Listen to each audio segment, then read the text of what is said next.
Hello everybody, welcome to English classes with Swati Datta, where English is made fun and lucid. In the last video of mine, I have taught the first two stanzas of Crossing the Bar by Lord Alfred Tennyson.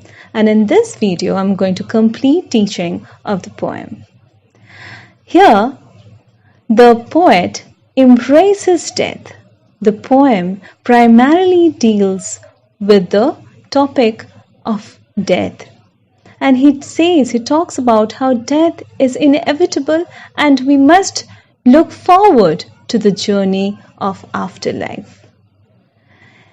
Twilight and evening bell, and after that the dark.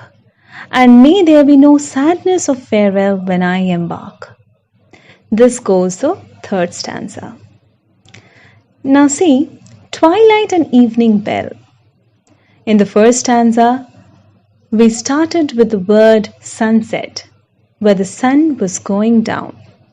And twilight means the sun has already set, meaning the sun has already gone below the horizon. So you can see that the darkness is increasing. So this heralds, this calls the approaching of night, the approaching of the darkness. Twilight means the time after sunset and before it gets completely dark. So twilight is that time. It is the time of dusk. So the sun has gone below the horizon. You can understand now the poem is intensifying. And there is this evening bell. Evening bell is again an indication of the approaching night. The bell is ringing and it is heralding the darkness. And after that, the dark. So all these things have happened and then the darkness has finally arrived. And this is the darkness of night. And this darkness is representing the darkness of death. Now you understand that death is always equated with darkness. And why is this so? Because we have very less information of the land of death. So where our knowledge could not intrude, we could not know much about this phenomenon death, about this land of death, and that is why it's all dark for us. And may there be no sadness of farewell when I embark.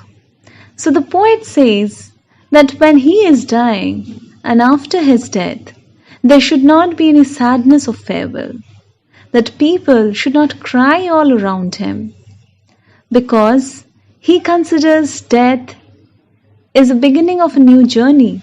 So all around him, everyone around him must also look at death through his eyes. So there should not be any sadness of farewell. Now this phrase is not only towards other people who will cry after his departure, but it is also directed towards he himself. He is telling himself that there should not be any sadness of farewell, that when he is leaving this world and going to enter the other world, he should not be sad, he should not be crying that he is leaving something behind. Rather, he should be happy and he should be curious to explore the new world. When I embark, meaning when I begin my journey. Embark is to get on a ship. Here, he is as if embarking on some ship. This ship is going to take him from this life to afterlife. And this word tell you or give you another meaning, that he says that death is not the final destination. Rather, death is beginning of a new journey. It is where he is starting something new which he has never done before. He has never known before. So embarking give you a sense of positivity. And the final stanza. For though from out our bourne of time and place, the flood may bear me far, I hope to see my pilot face to face when I have crossed the bar. Now the poem has come to the final stage where the poet says that when he will be dead, he will be beyond time and place. The word bourne means limit or boundary. He tries to say that he will not be limited. He will not be within boundary of time and place. He will be beyond all that. And he will be out of reach of all people whom he had left behind in this world, because the flood will carry him to a very far off land. Bear means carry here in this stanza. Bear means carry. So he says that death will carry him to a very far off land and he will be completely out of reach. He will not be within the reaches of his loved ones, of his beloved. And then comes that beautiful line which has become so famous and which has become very popular in English literature. I hope to see my pilot face to face. Here, pilot means not only the pilot of the ship or the captain of the ship, but also the captain of the world, the pilot who is running, who is taking the world forward. So the God, the eternal being, the Father. So he says, I am going to meet my Father, I'm going to meet my Maker, I'm going to meet that divine power who created me. And I'm going to meet him face to face. That will be the most wonderful and the cherished encounter of all my life, something that I have been waiting for. And when I have crossed the bar. And all that will be possible only when I have crossed the bar. I could not meet my pilot, I could not meet my father when I was living. It will only be possible when I have crossed the bar.